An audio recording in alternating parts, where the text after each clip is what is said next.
Hi guys, welcome back to the 12 ISLs of Christmas. This is the third video of the series, and we're going to be discussing 2016 ISL C1.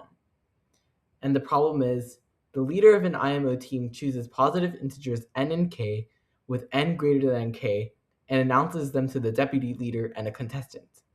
The leader then secretly tells the deputy leader an n-digit binary string, and the deputy leader writes down all n-digit binary strings, which differ from the leaders in exactly k positions. And the contestant is allowed to look at the strings written by the deputy leader and guess the leader's string. What is the minimum number of guesses in terms of n and k needed to guarantee the correct answer?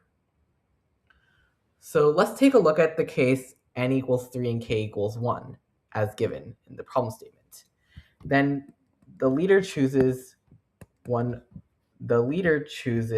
the number 101, and then you write down 001, 111, and 100. And we want to recover 101. So let's look at each of these digits individually, because we know that some of the digits are only changed individually. So notice that we have 2 1s and 1 0, then 2 zeros and 1 1, and 2 1s and 1 0. So definitely seems like we can just get away by taking the majority.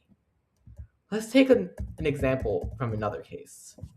So let's suppose we have n equals 5 and k equals 3. And we choose 10010. That's the string we choose. Then we can end up listing out the strings manually. We get this shown on screen. We have 6 zeros in this column here, then 6 ones, then 6 ones, then 6 zeros, then 6 ones. So I'm going to put the majority in blue. So we have 0, 1, 1, 0, 1. This seems very, very close to the original string we have. So let's see what's going on here. Whenever we have n and k, we note that we write a total of n choose k strings.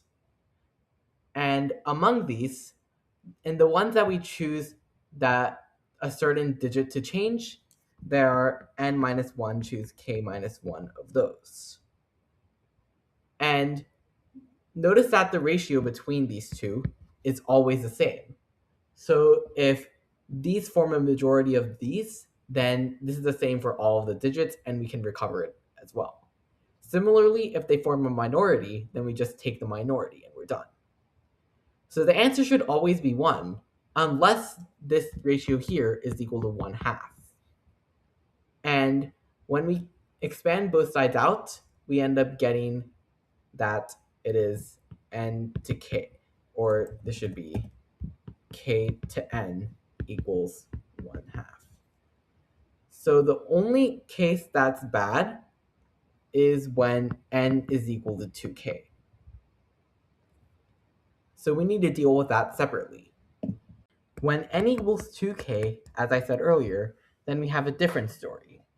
For example, when n equals 6 and k equals 3, and I choose the string 0, 0, 0, 0, 0, 0, then we could have 1, 1, 1, 0, 0, 0, 1, 1, 0, 1, 0, 0, 1, 1, 0, 0, 1, 0, 1, 1, 0, 0, 0, 1, and so on and so forth. And the same number of ones and same number of zeros appear in each column. And note that 1, 1, 1, 1, 1, 1 could also give the same list of strings.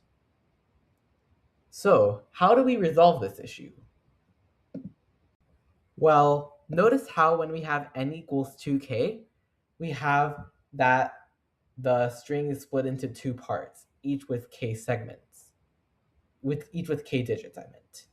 So we have 3 and 3, 3 and 3, and so on and so forth. And inside each case, we affect some of the digits on the left and some of the digits on the right, and the total number we affect is equal to 2k choose k.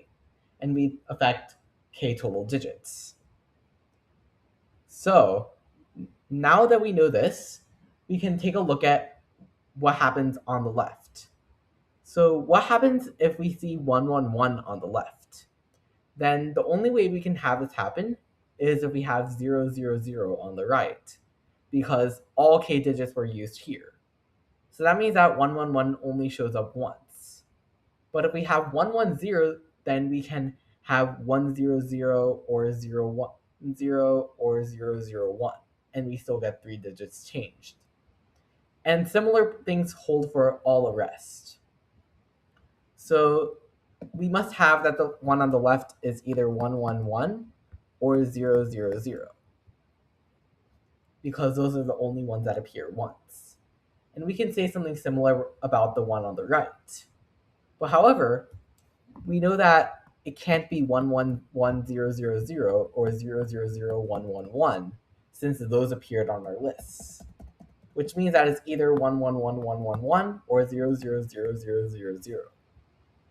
And both of these work, since they are complements and n equals 2k.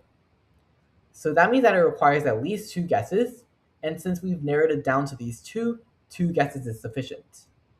Therefore, that means our answer is 1 if n is not equal to 2k, since we can then just take a simple majority, and 2 if n equals 2k. So the moral of the story is to always be careful with edge cases, and whenever we have edge cases, we want to use them in special ways. For example, when n equals 2k as a special case, then we use it in a special way, because then we have that we can split it in half, because that's the nature of n equals 2k. From there, we can put it down to 2 options and test each one to make sure they work. So thank you so much for watching this video. Stay tuned for the one coming